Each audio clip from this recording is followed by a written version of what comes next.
Welcome to the Krinzman Property Playbook, where we dive deep into the heart of South Florida's real estate scene. I'm your host, Matthew Krinzman, here to guide you through the strategies, insights, and community connections that make buying and selling real estate a science. If you're looking to move beyond the basics, build trusted relationships, and grow your understanding of this competitive market, you're in the right place. Every episode, I'll be bringing on local pros, from attorneys to contractors, to give you the inside scoop on what it really takes to succeed in real estate. So whether you're an investor, buyer, or just curious about the market, let's kick things off and get you one step closer to your real estate goals. Welcome to the Playbook. Good afternoon, good morning, good evening, wherever someone is watching or listening to this podcast today. I am Matthew Krinzman. I am the host of the Krinzman Property Playbook. Just a little background on myself. I am a broker associate with One Sotheby's International Realty here in South Florida, and my office is based out of Aventura, Florida. Today I have joining me is Alberto Nikodimov. Alberto, welcome to the show. I like to give some time to the guests to tell us about themselves, who they are, what they do, and why they do it. So let's get into it. Thank you, Matthew. First of all, thanks for having me here. It's My pleasure. A little bit about me. I was born in Bulgaria. This is why the name. And except for the Alberto part, which we covered. Except for the Alberto part, yeah. Yeah, the Alberto part is more native to South Florida, so that helps a lot. Now, when I finished college in Europe, I moved to Florida, originally Miami, actually. And we started doing... Yes, that was my first ever job in the States, and I started as an intern doing vacation rental management in one of the luxury vacation rental management companies in South Florida. No kidding. And eventually I started as an intern, ended up building my way up, and at the end, after 3 years, pretty much helping the owners run the place alongside them. That was really where everything started. It was my passion managing vacation homes. I saw that they could be also very profitable investments if done right. And I kept doing this up until today. I work for another management company later on, one of the biggest long-term rental management companies in Central Florida. And about 3.5 years ago, I started Memories Vacation Home Management. This is what takes most of my time right now. Now we're one of the fastest growing vacation rental management companies. We manage a bunch of homes in Central and South Florida. And that's pretty much my story. How long ago did you come over to the United States and to Florida in particular? I think 8 years and a couple of months now. I just had my 8th-year anniversary. Congratulations. Congratulations. Welcome. Yeah, that's great. So I just curious, what brought you to Florida? What was the lure? You're coming from Bulgaria, Europe. What was the draw for you to come to South Florida and Florida in particular? Sure. That's a cool question. Not many people ask that. I was in college in the UK. I finished my degree in the UK. And while I was there, I was doing some summer camps, summer traveling. You were a counselor? I used to be a professional soccer player, and I played in college as well. So that's one of my other passions. And I used to coach soccer camps around the US in the summer. And I pretty much visited most of the states, and I really loved Florida. So when I started applying for jobs, I was looking for Chicago initially because my ex-girlfriend was based out of Chicago back then. I was trying to be closer to her. We've all been there. Right. Sometimes things happen for a reason. I remember applying for hundreds of jobs in Chicago, and I had a couple of interviews. Nothing really panned out. And then I applied for one job in Miami. And of course, I got the interview and the job. So I was like, okay, it's meant to be. And that's when I moved to Miami. Very nice. Okay, so there's I was just curious to see what brought you here. Why? What was the reason to come to the States? I understand. First was a girl. And then you got a job down here, and obviously it's all worked out in the end for you. That's the part I left out. Something was always pulling me to the US. I don't know. I wanted to be here, the land of opportunities, the American dream. Absolutely. But I couldn't come here to college. I did have some offers for playing soccer in college, but it was not covering the full tuition, and my parents couldn't afford to pay the rest. It's expensive. The rest of the tuition is very expensive, especially out of country student. Absolutely. So eventually when I graduated, something was still pulling me to the US, and I made the move. I think it was for the good overall. Yeah, it looks like it's worked out for you very nicely. And of course, like you talked, the land of opportunity, but I think Florida in particular in the United States is one of those states. It's one of the, I think, the leading state for entrepreneurs and small businesses, people to come here and start a business and succeed. There's a good rate of success for entrepreneurs in the state of Florida. State of Florida is a very entrepreneurial friendly state to begin with. It's always been like that. And I think it's what makes us interesting and makes us a fun place to live and grow a business. And I think, I don't know what you think, but I want to get your opinion on this. I think the real estate market is very closely related to how open the state is for business. If the business is doing well, the real estate market is also doing well. So if you see Texas and Florida, we're the leading states, and it's for that reason, because it's open, you have more freedom, less tax, and that attracts entrepreneurs, which drives the real estate up as well. 100%. And Florida's always been, I think it's always been, real estate's led the way because people came like all from the beginning of the state. It's like, hey, there's an opportunity here to build something, create something new. After the discovery of the air conditioning system. That helped. That definitely helped. I don't think I could live here. Even though I've been here my whole life. Without it, it definitely makes it more bearable. That's for sure. We have other things. We have alligators, we have hurricanes, and all the other good stuff to go along with it. But I think Florida in particular it's a fun state, and it's a state where you can really, I think you can create something for yourself and for your family, which is a nice thing to do. I think that's what Florida gives us, that opportunity. It's really, like you said, it's a free state like Texas, where you have there's other states also in the country where you have that freedom to do and explore and create. And obviously Florida and Texas are the number one and number two states for that.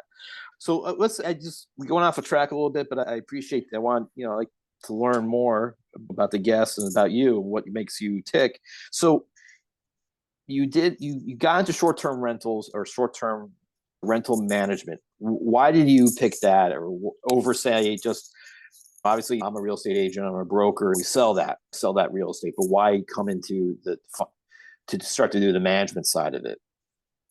A couple of things. First of all, when I moved here, I also got my real estate license. I still have it active, even though most of my time is really taken by the management and building memories, so I rarely use it. I usually use it when I buy my own properties. But my first broker was saying, real estate is great. It's amazing because as long as you're good, you get to bring value to the people and get transactions. The most important thing, however, is to have something consistently coming in from business perspective. So he said, our property management pays the bills, and real estate is just bonus for us. It's so that's extra. Exactly, that's how he structured his business. Now, for me, the important part was really that I did not feel that the product is complete on our side if we just sell the property. So I think what we built over time is we still work with a lot of agents, but this is the agent that we work, they know how we work after the purchase. So then the client gets a more complete service. They deal, let's say, with an agent like you, who is knowledgeable of the market and of the specifically, let's say, the short-term rental industry. Right. And they guide them through the right choices and the right decisions to make a good purchase. And after that, they get the same people who even help him during the purchase process by advising which is good community, which is not good community, where to buy, what not to buy, what price is good. And then after, they get the complete service of the management as well, which comes along with all the other contacts like vendors, maintenance guys, check in, check out, exactly, cleaning, which is important.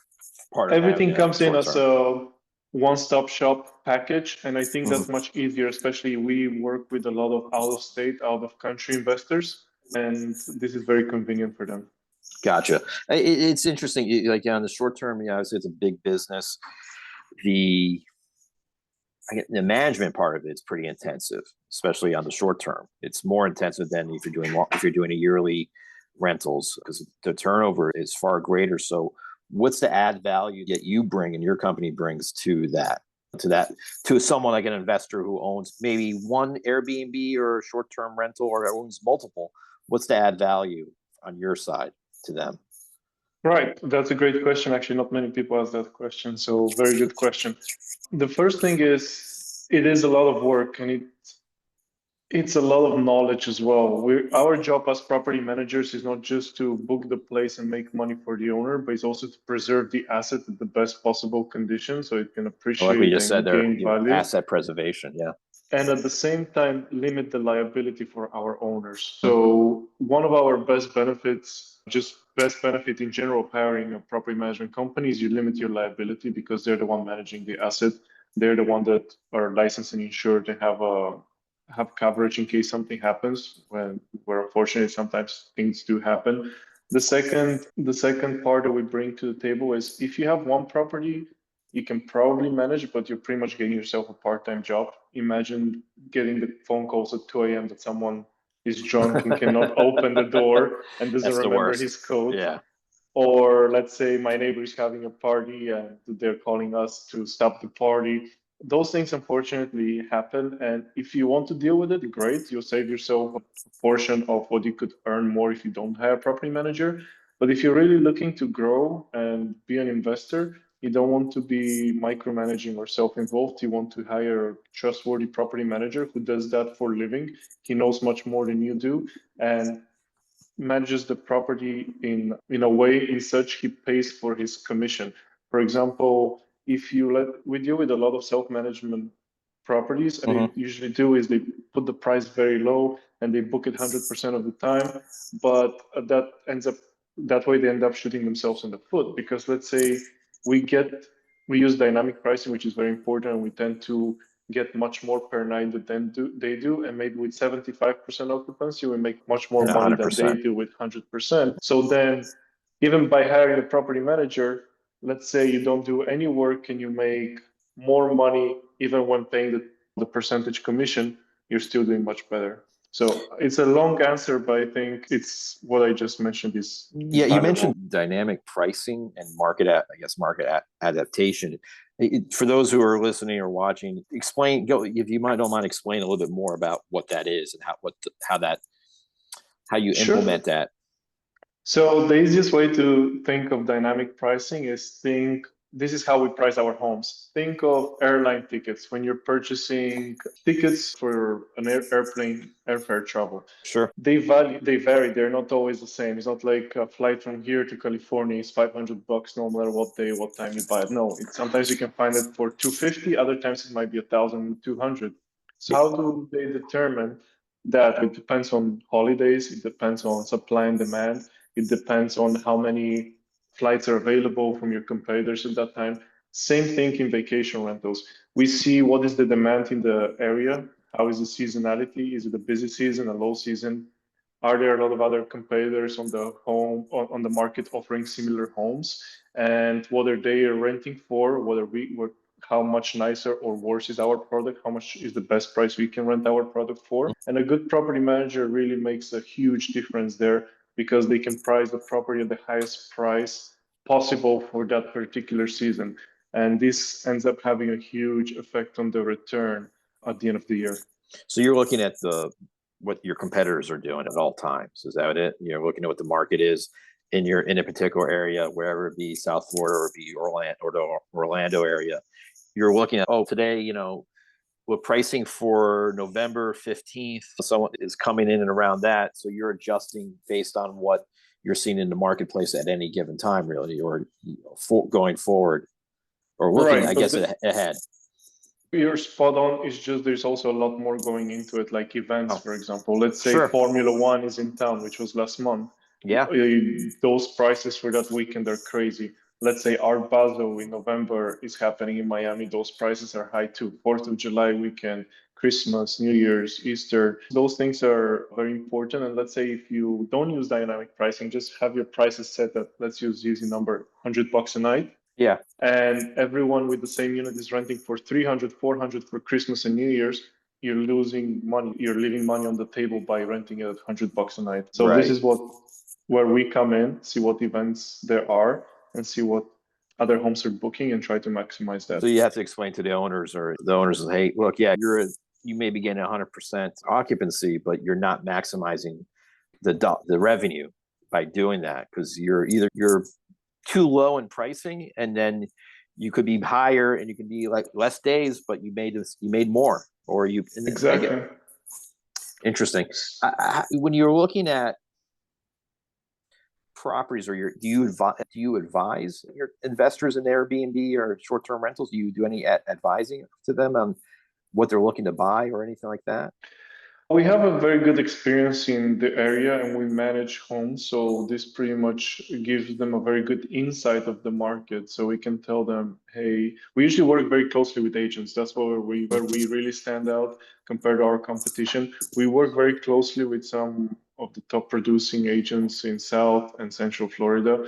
And they come to us with their client and usually say, hey, he has this much of a budget. He's looking for this type of product. His main goals are, let's say, return, but all cash flow. But at the same time, he wants to be in an area where it's likely to appreciate. Let's say back in 2018, we were buying a lot in Wynwood. They were advising people to buy right around Wynwood because that area was about to explode. Yep. And we were seeing that by how the traffic was coming to the area. And then the agent helps them find a particular property, make sure it's allowed to do vacation rentals because restrictions are a huge thing, especially 100%. In South Florida where you're like located. Miami Beach, forget it. You can't do it. You can't there's do like maybe a few places that you can do it. Miami's a little bit more open, but again, it depends on the zoning that they may have. And then you get into other areas like if you're in and around the county, like Broward County, if you're in Fort Lauderdale and Hollywood, they're a little bit more friendly toward that.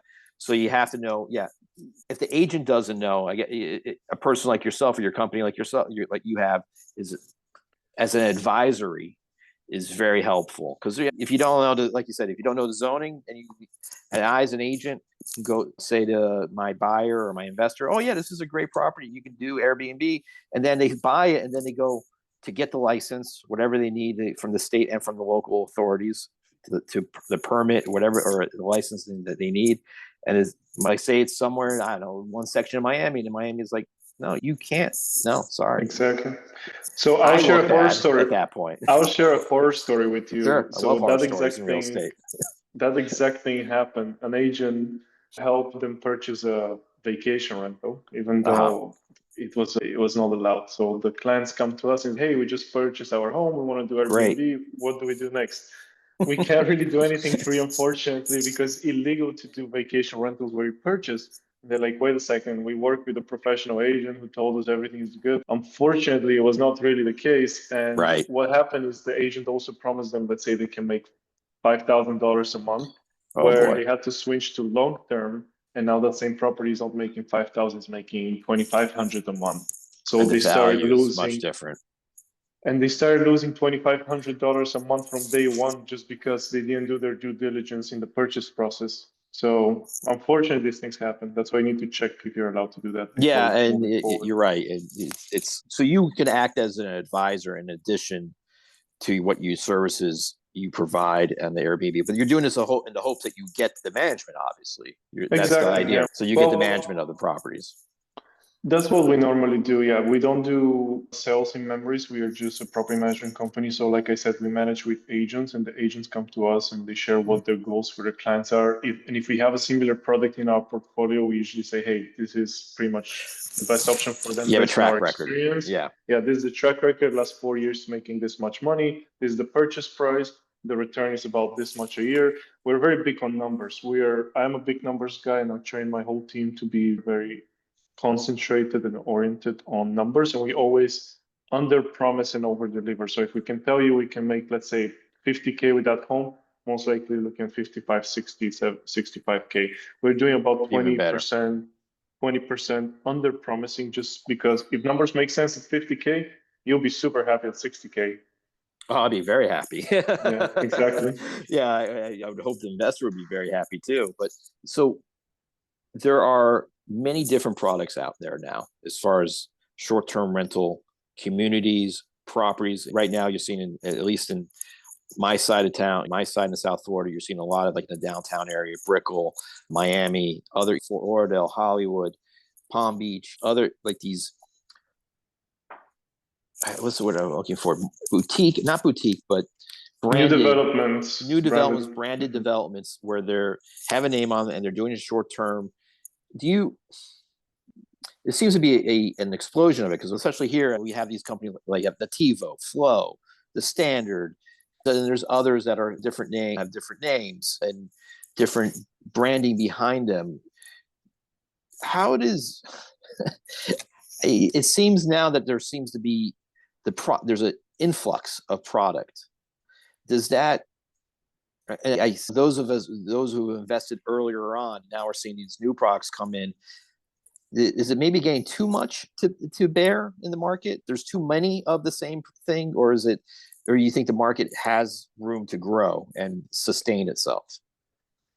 So we operate in several different cities, so I have a wider perspective. So I'll compare Miami to Orlando, let's say. Orlando is the leading vacation rental market. It has the most homes from the entire country in a specific area per square foot. Yeah, they have the most vacation rentals, and the market here is getting like too much offer on the market. Miami is not even 15% of what Orlando is right now. Really? And they have a very similar traffic.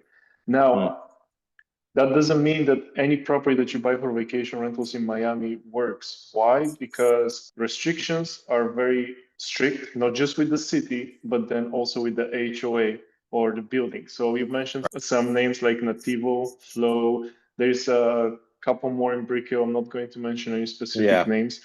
So one thing that people don't understand is they're like, oh yeah, short-term rentals are allowed there. And then they purchase without reading the HOA docs in detail. And then they end up hurting themselves again because there's some restrictions placed by the building which don't allow you to rent yourself, or they don't allow you to use a third-party property manager, pretty much forcing you to use the operator in the house. And usually those have a direct contract with the builder, so they manage a bunch of properties for the builder, and they tend to have that rule, and I'm speaking from experience here with multiple buildings, where they have to book the builder's properties up to 60% before they start booking everyone else's. Oh, no. Wow.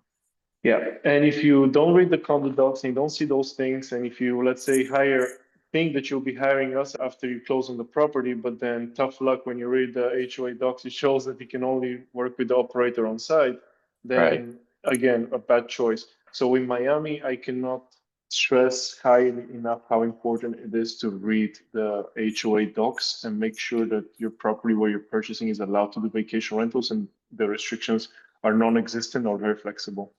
Yeah, just in particular in South Florida, at one point it seemed that there were a lot of people buying property just specifically for Airbnb purposes, homes, and the house could have been anywhere in Miami. It didn't matter. It was like, turn it to Airbnb, and they realized the neighborhood is not conducive for Airbnb, or there's so many people around that property that are doing the same exact thing that you start cannibalizing the business in a way. And I saw a lot of people get out of it because they maybe got into it for the wrong purposes, or just got in and over their heads and couldn't manage it, or because everyone else around them was doing the same thing. So it just diluted the product. I've seen that a lot down here. It's happened, and people switch from doing the short-term rentals to long-term to yearlies instead. And a lot of people were also selling these properties once they bought them and turned them to Airbnbs based on the Airbnb returns, which now don't make sense. And now you're like, I can sell this house for $1.5 million, but in reality, because it's Airbnb, but in reality, if I go to a long term, it's only worth $800,000. Yeah. So how does someone make if someone's going to make, people are always make mistakes no matter what. It happens. But when you come in, you obviously look, like you said, in the dynamic pricing, but you look at how many other properties are around them to really, or a neighborhood, basically. Yeah. Like you said, Wynwood. Wynwood's crazy hot right now, right? Miami Design District is crazy hot. But you may not want to be in Homestead. You're very correct. You're spot on. It seems like you know the market very well. Okay. At the end of the day, it comes down to how you purchase the property. It's real estate, location, and if you don't do your due diligence and you make the wrong choice in the very beginning, no matter who manages your home or who gets involved after, they're in trouble, because it's very hard to save it if you make the wrong choices up front. So again, I'm stressing the most important thing is work with someone that you can trust, a real estate agent or a management company, or ideally both, who know the products, know the market, and can tell you what works and what doesn't work, and at what price it works. So unfortunately, sometimes we have to be serving very bad news to some of the owners, which Yeah. would come to us and they'll say, "Hey, I bought this home and I switched Right. one or two management companies and they're all doing so bad. And this home should be doing this much." And then we look into the numbers and the other two management companies, let's say they were doing pretty good. It's just that's what the capability of the market is. And it's their fault that they purchase with different Right. expectations. So the best thing is, like you said, you have a track record and you look and okay, if I buy this property for 500,000 and I see the last 3-4 years it made so much money. If it goes up 20%, great. If it goes down 20%, can I still hold it? Do I still make money on it? What happens in that scenario? I always like having exit strategies and being very conservative. Oh, I like that what you So said. I like that. Exit strategy. I like that. and that's one of the biggest benefits of short-term rentals. So when we buy our properties, and myself as well, when I buy my properties, I'm like, okay, short-term rentals right now is probably my best option, and I'll be able to do this much. But what happens if, let's say, the city forbids short-term rentals tomorrow? What happens Right. then? Well, then we're going to do long-term. At long-term, okay, we're still doing this much money. It's not ideal, but we're good. And then third option is if it's close to where you are, maybe you can live in the home and hold it that way, or if you can sell the home. So I like having multiple exit strategies, and I'll share something that I personally like doing. One of my strategies is I buy homes which are allowed to do short-term rentals and they're in a bad condition, and I'll do the renovations, force the appreciation, and run them. If they run great, I keep them and they're great investment properties. If they don't do so well and I sell them, I'm already ahead. So it's You're hard ahead of to the it's game. hard to Yeah. lose money that way. I know in the Central Florida area, around the theme parks, around Disney and Universal, that's obviously a big draw for vacationers. It's the hugest draw, right? People are mostly coming for Disney or the Universal. So I know you in and around the area of Orlando, there's other cities. You got Davenport, you have Ocoee, I think, and then you have Kissimmee, of course, and Orlando proper. I know there's, and also was it Claremont, and where developers have gone in and actually just built communities just for short-term rentals with so many to choose from. And obviously you come in you can help as an advisor, but it seems to be so many. How do you not, it just make money or not make money? Are they profitable? Does it make sense? Or is it better to find one in an established already, one that's been built, or are you looking for this brand new product? Let's go get the brand new product. It really depends. That's like another great question. I like your questions. You're spot on and you're asking tough questions, which I like. Thank you. I appreciate it. I still invest in vacation rentals. I just closed on one this week on the 10th of June. We're recording this one now on the 13th. 3 days ago, I closed a vacation rental. So I'm still, thank you. I'm still bullish on the market. I think is going to do well. It's just a matter of what are your goals as an investor? What are you looking for? Is it purely cash flow, or is it appreciation, or is it tax deductions? Because short-term rentals are great if you have, let's say, a portfolio of 5-6 long-term rentals and you want to write off a bunch of things. It's good to get a short-term rental because you have more things to write off and reduce your taxes. So that's another option. Some people just love having a second home and, let's say, have it pay for itself and just visit for 1-2 weeks out of the year. That's perfectly fine as well. So you need to identify what is the need of your investor, and then again, sell them a good product. Ideally, you want to sell them a product which combines all of these things together. Those are the ones that we really like. With that being said, we manage all kinds of communities, the ones that are vacation rental purpose built. So they're specifically built for vacation rentals. Actually, a lot of them don't allow long-term living, like 12-month leases, 6-month leases. They're just purely vacation rentals. That's specifically in Orlando. In Miami also, it seems like there's a push towards that direction with the big buildings, but they still have a lot of restrictions and they're making it very hard for owners to operate and themselves without using the property management on site. But there are still very good products now, especially if you're a cash buyer. I think is a very good market. if you're a cash buyer, you can get some great deals. The property I just told you about from earlier this week, we closed 20% under asking price. So we got a great deal on it. Just because in 2022, 2023, when the market was at the very top and the interest rates were super high, and people are having the fear of missing out, they're buying stupid prices. Yeah. Exactly. Excuse me. And now they're struggling to hold. Really, yeah, lower interest rates really pushed it. Obviously, that helped. And then, but it's interesting what you're saying. So it's just really, you have to be confident and feel good about what you're going to do. And I said, it's funny what you said about if you're a buyer right now, this is really the time. We talk about this a lot in my office and other brokers. You know, what we see in the market today. Look, the market is slow for residential properties because a multitude of issues. Like condos especially, but even in single family homes, we have more coming to the market. But I think the interest rates is one of the reasons that it keeps the inventory from, selling as quickly. And I think buyers are shied off because of it. They're like, the interest rate is this, it's going to cost me this. And you put all your payments, you put all your expenses together. It's even just if you're going to live in it. But I feel like you just said, it's like, this is the time. This is when the smart money comes in, I think, when someone because if enough buyers are standing on the sidelines and they're waiting, and then say it comes September or November of next year, and let's say we get an interest rate cut, the buyers are all going to come back in. The sellers are going to be able to sell for more, and you missed out 6 months of opportunity to get in less money. But then maybe it turns you into a seller because, I made money on my deal. It's always, you make money on the buy. You don't make money on the sell. That's the old adage.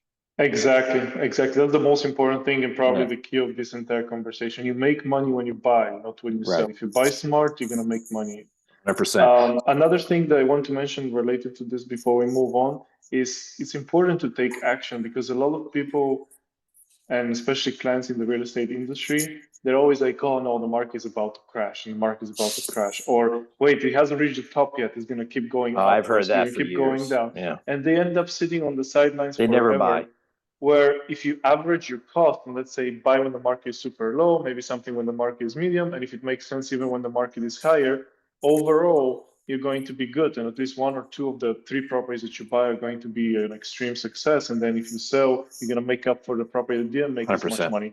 But if you just sit on the sidelines, you're not doing anything. Yeah, you never know when the bottom, you don't know when the top has happened till it's happened and it's been passed, or the bottom has already happened, because real estate is a lagging indicator. It's a lagging market because everything is, you only report what happened the month before. And then by the time you catch up, you got wait a second, you got 6 months of data. We actually been going up in price, or we've been going down, but you can never you're never going to hit it at the right time. It's the question is when you get in, right? That's when you get into it. So when you're with your company on the short-term rentals and the management side of it, how do you deliver on an exceptional experiences to the guests, and also I guess to the owners, mainly for the guests, so you get, obviously you want to get repeat business down the road from them, or have good reviews. I guess having good Yelp reviews, having good reviews on Airbnb and VRBO and all the other sites obviously helps, because then somebody like, I know I do this because I look when I'm either going to a restaurant sometimes, even though, if I'm going to book a hotel or somewhere else, I'm like, I like to see what the ratings are, because I may be more inclined to like, okay, I'll pay a little bit more, but that place got 9.8 on a scale of 10, where the one that's like a little bit less got 10, got like an 8. So it's like it's not a huge difference, but I was saying those, obviously I get influenced by it, to tell you the truth. So how do you deliver on that? That's a very good question again. So a couple of things. We don't just have the investors and the homeowners as clients. We also have the guests, which are the key component of this entire business. So we were concentrating with you more on the investor side and what do they get for their money and why are they hiring us. But also the guests are just as important, if not more important. Why? Because we have a huge responsibility to them. Let's say some of these people are saving for 1 or 2 years to book a vacation to come down to Miami for Formula One, or in the summer season, or for spring break, or to come to Disney Universal Parks in Orlando. And the worst thing you can do is have them come in and have a bad experience because the home was dirty or something was broken or you're not maintaining it very well. The opposite If they have an amazing experience, they're going to rave about it to all of their friends and family. If they're coming back, they will return to you because there's a lot of not so good operators. So most people, I am this kind of buyer. If I find something that I like, I keep returning to the same Sure. place over and Yeah, I'm a over. creature of habit too. I'll go to the same restaurant, order the same thing because Exactly. over and over, and my wife makes fun of me for. I'm like, it was good. It's been good up to now. It's always been good. So why change it? Why risk? Why risk having risk? a worse experience? Yeah, I So don't yeah, want to you're do just that. like Yeah, me. You're just yeah. like me, Creature of and habit. Yeah. this is very beneficial for our guests because they tend to get a discount because we don't have to pay for all the Airbnb, VRBO, Booking.com fees. So we get to book them for less money, and at the same time, the owner makes more money because they're not having to pay those fees for Sure. the booking Yeah, platforms either. because they're taking their cut. Obviously, they're taking their commissions Right, from right. the booking fees. So On your yeah. the Go key ahead. for a great experience, just to finish the question, is really caring about the clients. Number one is communication. We have 24/7 communication. We have people on the night shift working. So if what we mentioned earlier, Oh, someone good. is drunk in Miami and forgets his door code at 2 a.m., he can still get in. Or the toilet Number backs up in the house in Disney. Exactly. So we have maintenance, we have inspectors. After every single cleaning, we don't just rely on the cleaners, but we have inspectors going to the Wow. house, making sure the home is nice, ready, staged, lights are on, and when people walk in, they have that wow factor. Like when they walk into an open house when you're setting up as a real Sure. estate agent. So this makes a huge difference. And if there's an issue, we attack that issue vigorously. We want to make sure that it's fixed and we make it up to the guest to the point where we make sure that we verify that the guest is now happy and what happened to them is being resolved. And we do whatever we have to make it up to them because one bad review can ruin the performance of the property 100%. in the long Yeah. run. Yeah. What kind of fees do you charge to the owners? Do you obviously there's a management fee that you have that's involved. What do you normally charge for that? So that's another great thing about us. I built this product from the perspective of an investor and also a real estate agent. So I want to make it as flexible as possible for the owners, and I wanted to speak this product to speak for itself. So with us, there's no long-term contracts. We're a month-to-month agreement, a subscription-like agreement. So we don't lock in a 1-2 year contract like other properties or like a property manager companies are doing. The second thing is we don't have any hidden fees. Everything is super transparent. So you get to see exactly how much we charge the guests, how much we're making, how much the owner is making, and all the fees and taxes that we have to pay to the state, to the county. Everything is super transparent. Owners can see in real time when somebody books how much their money they're They're making going to from make that the revenue is specific going to be. reservation. Yeah. Yeah. So we charge 20% management fee. That is our standard for the industry. You have some cheaper operators, but in our business, unfortunately, you get what you pay for. Just like in real estate, let's say you can find someone to list your home for 1.5% commission on Right. the seller Thank you side. for saying But that. but what are they gonna do about it? Just gonna slap it on the MLS and keep it Yeah. there and hope for the best. Yeah. Maybe not even answer their phone. And good luck, to Exactly. you. And so you also do you have a cleaning person. You charge, is your management fee cover the cleaning services or anything else, or is it all those like add-ons to No, the management? that's a very good question. In our industry, cleaning fee is included in the booking price. So let's say if somebody books Okay. for 5 nights for $100, they're going to pay $500 plus a cleaning fee, which is usually depending on the size of the property. Let's say a 3-bedroom house would be about $150, and that covers the cleaning after the departure, after your checkout. So in that cleaning that we collect $150, we don't just include the cleaning, but we also include all of the supplies such as shampoos, conditioners, body soaps, Okay. toilet paper, towel. So there's really no other expenses for the owner. We also have a great insurance on each individual booking. So Airbnb offers what they call Airbnb coverage, air cover. We also have insurance for all other platforms up to $5,000. Usually, if it's higher end property, we buy higher insurance. But if the guest breaks, let's say, the TV or the table or the bed, I'm or sure that's happened. Yeah. or floods the place, Sure that has happened. That's not the owner's expense. That's actually covered in the insurance. Okay, So another great great. benefit, which if you're self-managing, you don't really know that those things exist. Good So to yeah, know. a lot of things have happened. A lot of things have happened. There's still yet more to happen. Yes, exactly. That's But this is the nature of this business, and there's a lot of great things happening too. There's a lot of last minute emergency and things like that, but sure. there's also one of the best moments in our industry is when we get a card from, let's say, one of the kids staying in the property, thanking us of how much they love the home and how they like the Disney room, Princess room, Ah, and let's say the game room, or when we get an experience of, let's say, a bachelor party, bachelorette party, or let's say a wedding in some of our huge properties that we do, and they thank us for providing the property to them for that event, and it makes like a so huge you, memory in their mind. And this is also why the company is called Memories, because we I like really that. are in the business of making memories for our guests. Great. So I guess this leads into the kind of the wrap up here.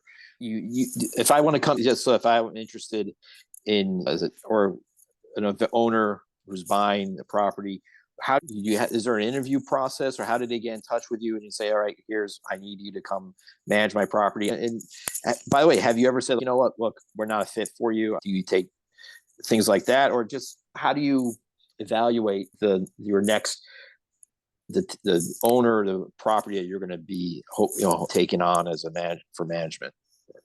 Yes, unfortunately, we say no more often than we like, just Okay. because some owners are not the right fit to run a vacation rental.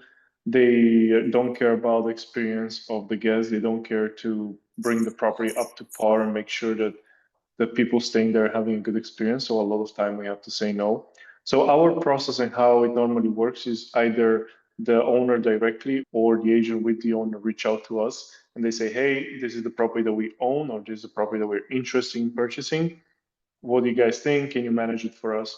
Then we run a detailed search on the property, starting by, is this place allowed to be a vacation rental? Right. Does the zoning and the city allow it? Does the HOA allow it? Do we have other properties in the same community, or if not similar communities, how are they doing? And then we have to actually see the property in person, make sure that it's rental ready, guest ready. If not, we tell the owners, hey, here seems like you're missing a coffee machine. You need to provide more, let's say, forks and knives. You need to buy new linens. We tell them exactly what's missing, what they need to purchase to bring the property up to par. And also, we handle that for them if they hire us. So either way, they get the value of understanding what it takes to be in business. But if they decide to work with us, we handle all those things for them. Then we Great. apply for all of their licenses. We set up the home, we stage it, we do the pictures, videos, and then very fast, within a couple of days after getting the pictures back, the home is listed and ready to rent. We, in the process, I forgot to mention, one of the very first steps is also we set the right expectations in terms of earnings, how much money they can make. Nice. We have a very interesting software which not just gets the market overall, but specifically you can see exactly how much your neighbors with similar homes make. So let's say you can see your neighbor John across the street who is running his Airbnb, how much money he made in the last 365 days. And if your property is the same or nicer, that means you're probably going to do the same if you have a good property manager. So based on those numbers, we set the expectations very conservatively and we say what we're sure we can achieve, like what they can expect as a minimum.